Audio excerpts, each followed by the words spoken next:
शोभा जी जोधपुर से। राधे राधे महाराज जी। श्री हरिवंश महाराज जी, समाज की कही हुई बातों को सुनकर मन विचलित ना हो, ऐसी दृढ़ता मन में कैसे लाऊं कि उनका प्रभाव ना पड़े? नाम जप करो। जब हम भगवान का भजन करते हैं तो हमारी बुद्धि शुद्ध हो जाती है। शुद्ध बुद्धि में विवेक का प्रादुर्भाव होता है और विवेक हमको बचा लेता है। जब हमारे प्रति कोई प्रतिकूल व्यवहार करता है, हमारा अपमान करता है, हमारी निंदा करता है, हमारा तिरस्कार करता है, तो विवेक काम करता है। उस समय विवेक के द्वारा हम अपने को बचा लेते हैं। इस आदमी का स्वभाव ऐसा, उसकी मति है ऐसी, उसका भाव ऐसा है, हमको क्या लेना देना। हम इसकी बातों को स्वीकार नहीं करते। जैसे पागल आदमी हमारे प्रति प्रतिकूल व्यवहार करे या गाली दे या मारने लगे तो हम लोग अपने को बचाते हैं, उसको मारते नहीं, क्योंकि बेचारा पागल है। ऐसे माया के द्वारा ग्रसित जीव है, वो हमारी तिरस्कार कर रहा है, हमारी निंदा कर रहा है या हमारा अपमान कर रहा है, हमको उससे बचना है। उससे बचाने के लिए विवेक है। बुद्धि सबके पास है, विवेक नहीं है। विवेक होता है भजन करने से।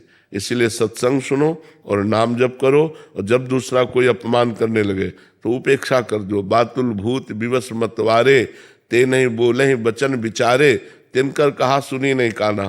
कान से ये तो ऐसे अपमान कर रहा है, ऐसे टाल देना चाहिए। पर ये टाल तभी सकते हैं जब विवेक है, नहीं तो अंदर जलन पैदा हो जाएगी और जलन इतनी हो जाएगी कि वो क्रोध रूप धारण कर लेगी और वो एक गाली देगा तो आप दो गाली देने की इच्छा करेंगे। इसलिए आपको बचना चाहिए नाम जप के द्वारा। और जब कोई हमारे धर्म पर, जैसे हमारे शरीर पर, हमारे चरित्र पर, हमारे धर्म पर कोई प्रहार करे, फिर हमको ये सूत्र नहीं लगाना कि हमें सह जाना है।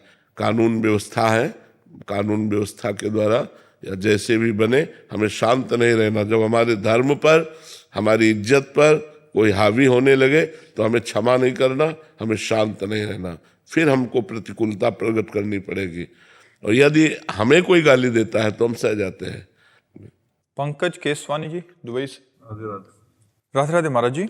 महाराज जी, आपके प्रवचन और वीडियो के प्रभाव से मैंने नॉन वेज, शराब, हुक्का तथा सभी प्रकार के नशे का सेवन पूरी तरह छोड़ दिया। बहुत सुंदर।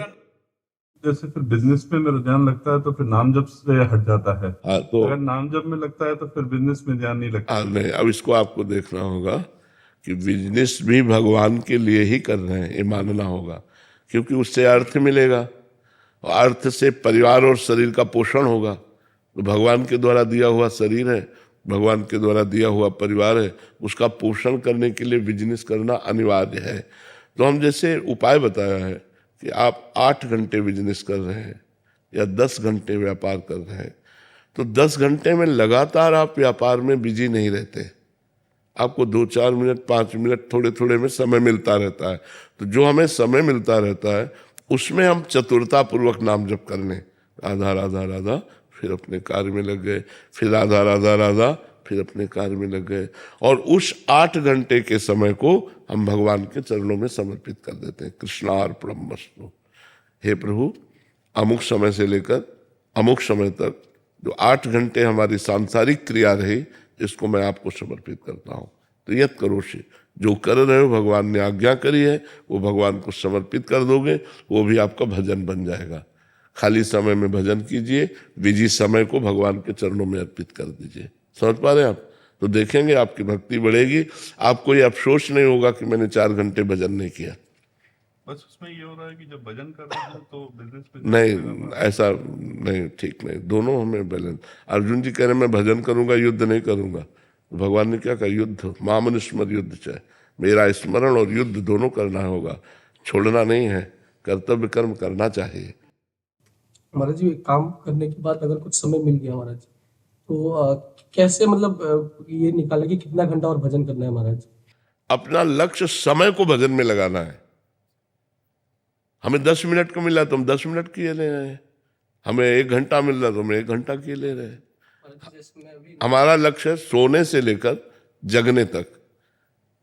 सब जब शयन किए तो नाम जप करते हुए शयन कर रहे हैं, जब जगे तो भगवान को प्रणाम करके नाम जप करते हुए। अगर आपको जगने से लेकर सोने तक बराबर कार्य है तो बीच बीच में जो समय मिले उसमें नाम जप कर लो और उस समय को भगवान को समर्पित कर दो, वो पूरा भजन माना जाएगा, उसमें कोई संशय नहीं है। हमारा घंटे से माला से मतलब नहीं है, हमारा समय को सार्थक करना है। हर समय को हमें भगवान के चरणों में अर्पित करना है। और महाराज जी जैसे मैं नाम जप करता हूँ महाराज जी, तो कभी कभी श्री जी का महाराज जी नाम छूट जाता है महाराज जी, तो मैं बोलता हूँ कि श्री जी में तो नाम छूट गया, तो ये सब मैं आपको समर्पित कर देता हूँ। हाँ बिल्कुल बिल्कुल, हाँ बिल्कुल बिल्कुल। महाराज जी ऐसा क्या करूँ महाराज जी? अभी इसी से निरंतर नाम आने लगेगा। आप अभ्यासरत रहिए दीर्घ काल तक, लंबे समय तक, तो यही पवित्रता आपके अंदर नाम जब प्रारंभ करवा देगी। नाम की प्रियता जब अधिक बढ़ेगी ना, तो नाम जब करते हुए सब काम होते रहेंगे। अब जैसे अपने लोगों को है तो आपसे बात कर रहे हैं, फिर भी अंदर अंदर हम कोशिश कर रहे हैं नाम चलाने की। अब बात करते हुए कैसे चलेगा? जैसे आप हमारी बात सुन रहे हैं लेकिन अंदर अंदर कुछ चल रहा है, चलता है ना सबके, उसी जगह हम नाम चलाते हैं। उसी जगह अंदर ही अंदर नाम चल रहा है, बाहर से हम बात कर रहे हैं आपको, बीच बीच में हम नाम स्मरण भी कर लेते हैं और बातचीत भी कर रहे हैं। तो हमारी ये बातचीत चूंकि भागवतिक है और नाम जब ये सब समर्पित करते हैं तो भगवान का भजन ही बन जाता है। विश्वास जी हरियाणा से। राधे राधे महाराज जी। महाराज जी कुछ दिनों तक सही मन लगता है सत्संग में, भगवान में, उनके जप में, कुछ दिनों के बाद फिर माया का प्रभाव इतना हावी हो जाता है कि विषय भोगों में मन लग बिल्कुल, जाता है। आपकी बात हम मानते हैं, लेकिन जब साल भर हम पढ़ाई पढ़ते हैं तो 6 महीना में छमाही परीक्षा होती है और साल में सालाना होती है, तो परीक्षा के समय हमारी और पढ़ाई बढ़ती है, छूटती नहीं है। छोड़ दे तो फिर फेल हो जाएगा। तो जब माया परीक्षा लेने के लिए हमारे सामने प्रश्न करे, महीना 2 महीना 4 महीना में, कि माया का भोग सामग्री सब उस समय और हमें सावधान रहना है। ये मेरी परीक्षा है, अगर मैं इससे पास हो गया तो अगले क्लास में चला जाऊंगा। भजन की भूमिकाएं होती है तो उस भूमिका में पहुंच जाऊंगा। पर साधक सोचता है चलो भोग लेते हैं, भजन तो फिर भी कर लेंगे, तो वो फेल हो जाता है। फिर धीरे धीरे वो इतना फेल हो जाता है कि जो भजन कर रहा था उसमें भी अश्रद्धा हो जाती है। इसलिए थोड़ा कड़क बनिए, जब आपकी परीक्षा का समय आवे थोड़ा आप कड़क बनिए और उससे निकलने की कोशिश कीजिए, उसमें फंसने की कोशिश मत करो। माया प्रश्न तो करेगी, वो प्रश्न किए बिना क्लास बदलता ही नहीं है। प्रश्न हुआ, भूमिका बदली और वो उच्च दशा में पहुंचने लगता है साधक। तो आप समझिए जब माया का आक्रमण हो के हमारे सामने प्रश्न किया गया है, अब मैं भोगूं या भजन करूं, उस समय सावधान रहकर हम भजन में चित्त लगावें, भोग में नहीं, तो हम माया पर विजय प्राप्त कर लेंगे, हम भगवान को प्राप्त कर लेंगे। कीर्ति जी। राधे राधे महाराज जी। गुरुदेव मैं ये पूछना चाहती हूँ कि जैसे हम लोग संसारिक जीवन अगर किसी से थोड़ा सा भी प्यार करते हैं तो हम चाहते हैं कि वो व्यक्ति हमसे सबसे ज्यादा प्यार दे, हमें महत्व दे। तो उसी प्रकार जब भगवान को अपने भक्त जिनसे वो सर्वाधिक प्रेम करते हैं, जब वो भक्त किसी अन्य से भी प्यार दिखाते हैं तो भगवान को भी बहुत बुरा सा लगता होगा। हाँ लगता है। भगवान श्री राधा बाबा ने कहा हमने भगवान के एक स्वभाव को देखा है, वो दूसरिया पसंद नहीं करते। श्री स्वामी हरिदास जी ने कहा है, ते जीव विमुख भय जे दूसरी कर डारी। भगवान के सिवा और किसी को प्यार किया तो ते जीव विमुख भय, वो भगवान से विमुख हो जाते हैं। तो हमें प्यार सबसे करना है, लेकिन भगवान को मान के करना है। मेरे भगवान मेरे पुत्र में है, मेरे भगवान मेरे पति में है, मेरे भगवान मेरे सास ससुर में है, माता पिता में है। ऐसी भावना यदि हम करें तो हमारी भक्ति बढ़ जाएगी। भगवान से अलग भाव से हम किसी से नहीं मिलते, हम भगवान के भाव से। मेरे भगवान इतने रूपों में आए हुए हैं, तो हम आपसे बहुत प्यार करते हैं, तो कोई हमें फर्क नहीं पड़ेगा, क्योंकि हम भगवत भाव मान रहे हैं। और पर्सनल किसी व्यक्ति से फिर वो भजन में बाधा पहुंच जाएगी। फिर प्रेम का होता है, भगवान इसीलिए गीता जी में मांग करते हैं, अनन्यस चिंतयन्तो माम, मेरा अनन्य चिंतन करो, अन्य कोई दूसरा ना हो। प्रेम तभी रंग लाता है जब एक से होता है, प्रेम बहुतों से नहीं होता है। प्रेम गलियति साकरी तामे दो न समाए, ये प्रेम के मार्ग में एक ही। तो जब भगवान से प्यार करने चले तो एक बार भगवान से प्यार करते हैं। इंसानों में सब में भगवान देखकर हम उनको आदर देते हैं, सत्कार करते हैं, लेकिन वो आदर सत्कार भगवान को लेकर, तो वो प्रेम हमें बाधा नहीं पहुंचाएगा। माता से प्रेम, भाई से प्रेम, पिता से प्रेम, सबसे प्रेम करते हैं, लेकिन भगवत भाव से, तो वो प्रेम हमें भगवान के प्रेम में बाधा नहीं पहुंचाएगा। और अगर भगवान से अलग होकर हम किसी को प्रेम करते हैं, वो बाधा पहुंचा देगा। तो राधा बाबा ने कहा भगवान दूसरिया पसंद नहीं करते, अनन्यता चाहते हैं। प्रेम अनन्यता चाहता है कि मेरा ही अनन्य रहे, अन्य किसी को स्वीकार न करे। जी महाराज जी, ये अगर जैसे जिसकी संगति खराब होती है, जिसका व्यवहार खराब है, मतलब भगवान के बारे में कुछ और कहते हैं, तो हम अगर उनमें भी भगवान मानते हैं? हाँ, मानना पड़ेगा, क्योंकि वो क्रिया गलत है, लेकिन उसका जो पावर है वो तो भगवान है ना।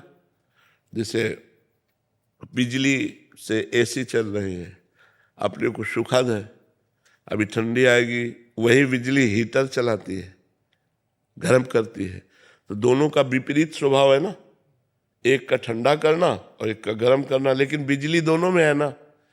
तो एक अच्छे स्वभाव वाला व्यक्ति और एक गंदे स्वभाव वाला व्यक्ति, दोनों की क्रियाएं अलग अलग हैं, लेकिन दोनों में पावर तो एक ही है ना। जैसे हीटर में और एसी में, फ्रिज में पावर एक ही है बिजली, लेकिन एक गर्म करता है और एक ठंडा करता है।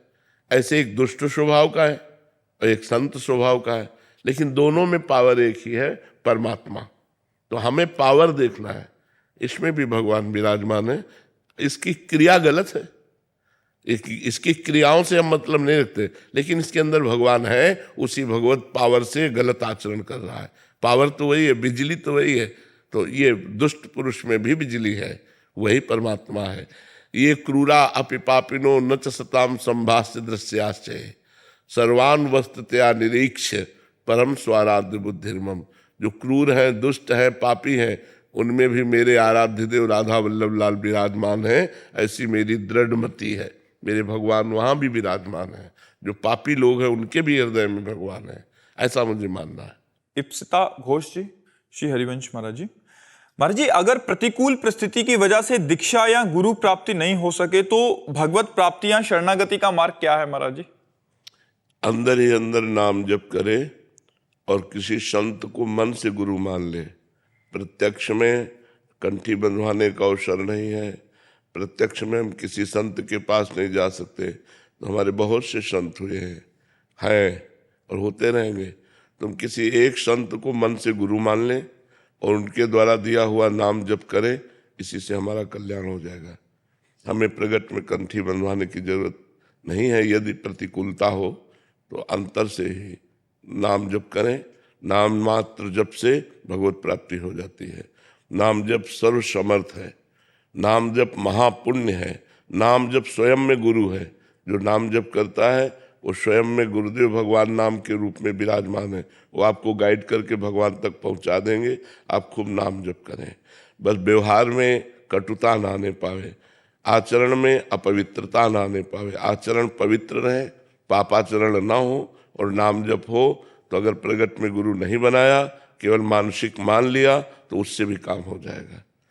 द्रोणाचार्य जी ने प्रगट में एकलव्य को शिष्य नहीं माना, लेकिन एकलव्य ने मानसिक गुरु मान लिया द्रोणाचार्य जी को, और एकांत में जाके द्रोणाचार्य जी की मूर्ति विराजमान करके रोज प्रणाम करके धनुर्विद्या का अभ्यास करता, तो अर्जुन से भी श्रेष्ठ धनुर्धर बन गया था।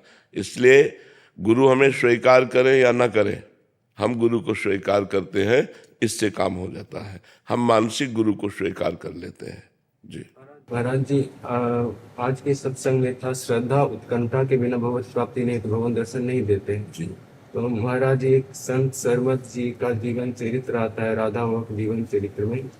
वो तुमको तो नहीं था ऐसा कुछ, वो आए थे ईरान से आए थे सूबेदार के रूप में भारत, फिर किसी काम से अयोध्या गए, फिर वहाँ पे राम मोहन का दर्शन मिला।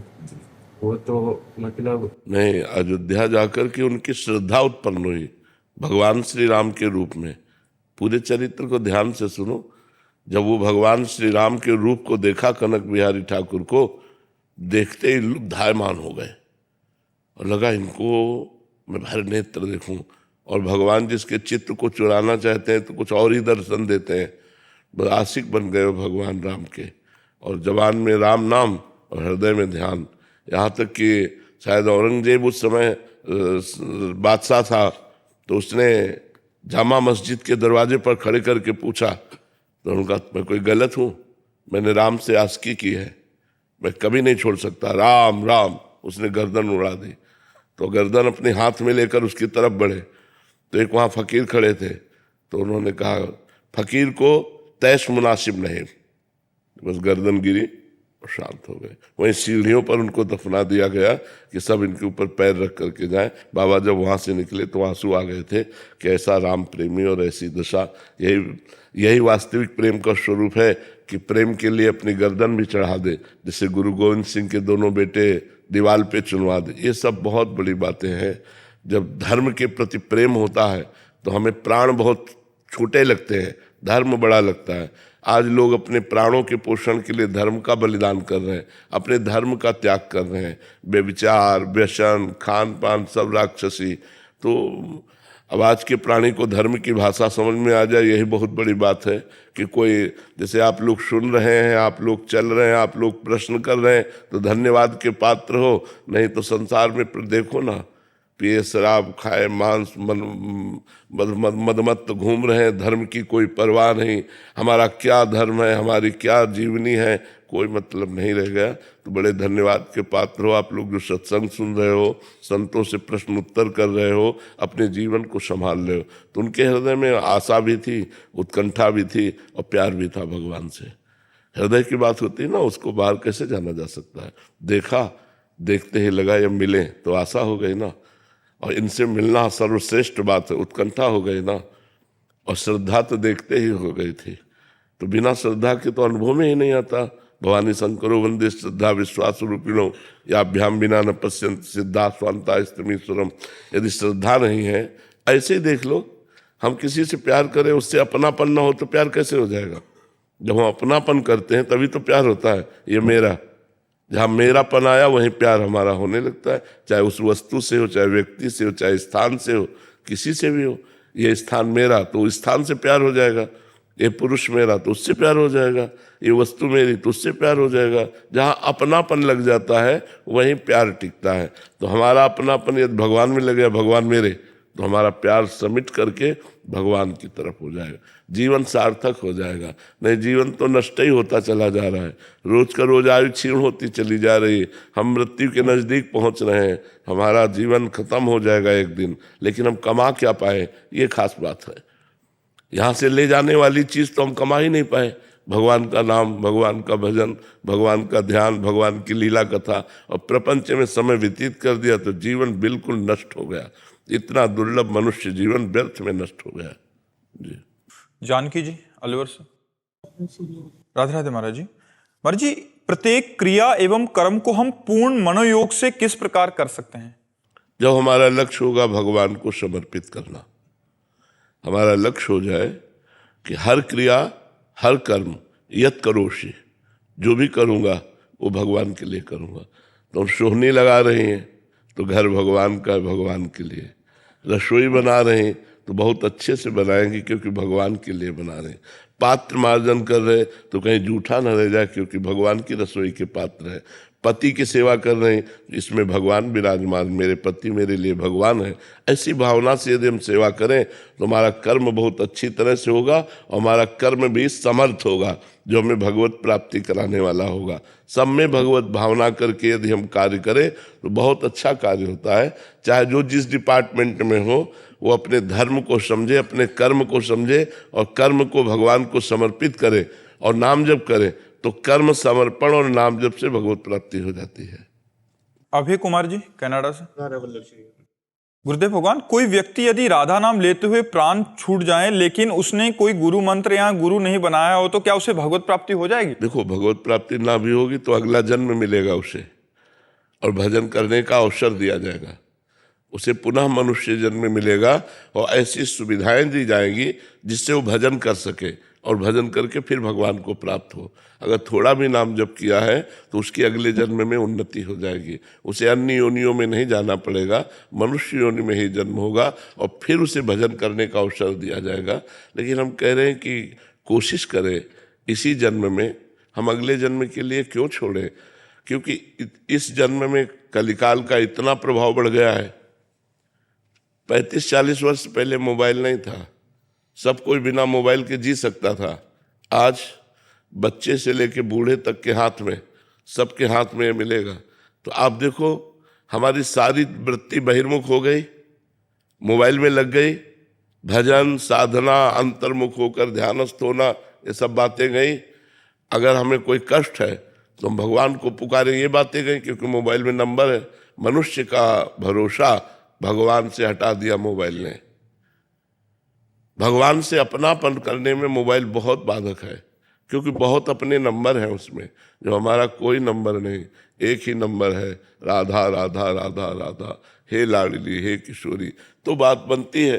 तो देखो कितना बड़ा विघ्न आ गया। अब उसको जहाँ रखे तो शेष समय सब उसी में समय ज़्यादा है।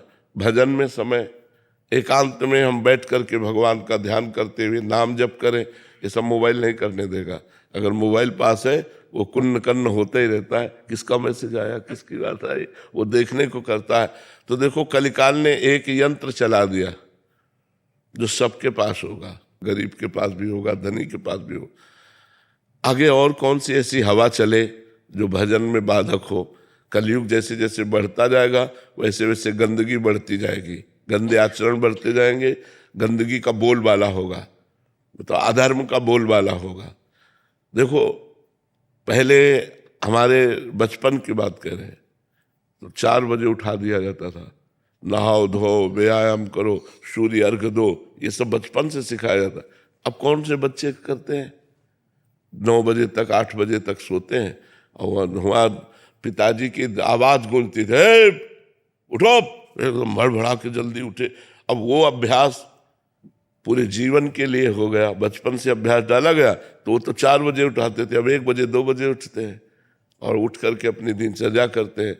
सुबह सुबह उठकर माता पिता के चरण छुओ, सब बड़े भाई सबके चरण छुओ, रोज का नियम था। तो ये जो धर्म है, अब देखो भाई भाई को थोड़ी सी वस्तुओं के लिए त्याग देता है, मारता है, द्वेष कर लेता है, कहाँ प्यार रह गया। रोज का रोज आप देखो कलयुग का ऐसा प्रभाव बढ़ता जा रहा है कि प्यार शब्द एक खिलौना हो रहा है।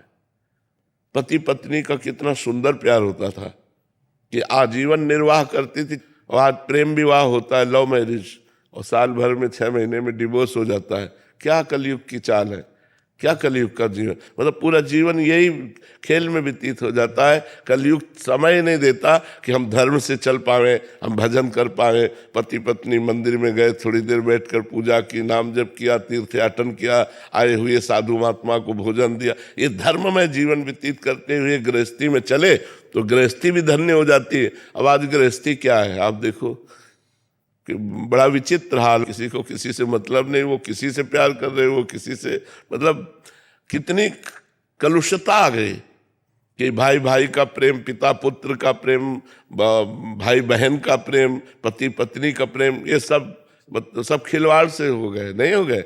हाँ, कोई मतलब नहीं रह गया कि हमारी बड़ी बहन है, हमारी छोटी बहन है, दुख में है तो हम उसको देखें, ऐसा अब नहीं रह गया समय। अपना अपना भरण पोषण केवल रह गया, अपनी अपनी वासनाओं। तो आगे क्या होगा? अभी तो कलयुग के 4,32,000 में से 5,000 वर्ष व्यतीत हुए, आगे क्या होगा? तो इसीलिए हम ये न सोचे कि अगला जन्म होगा तो हम अच्छी तरह भजन कर लेंगे, पता नहीं कैसा वातावरण हो जाए। अभी तो भजन करने दिया जा रहा है, अगर शासन व्यवस्था अधार्मिक हो जाए तो भजन भी नहीं करने दिया जाएगा। मान लो अधार्मिक प्रवृत्ति का कोई शासन करता हो जाए तो सब व्यवस्थाएं भंग हो जाएंगी। तो आज हमें अवसर है भजन करने का।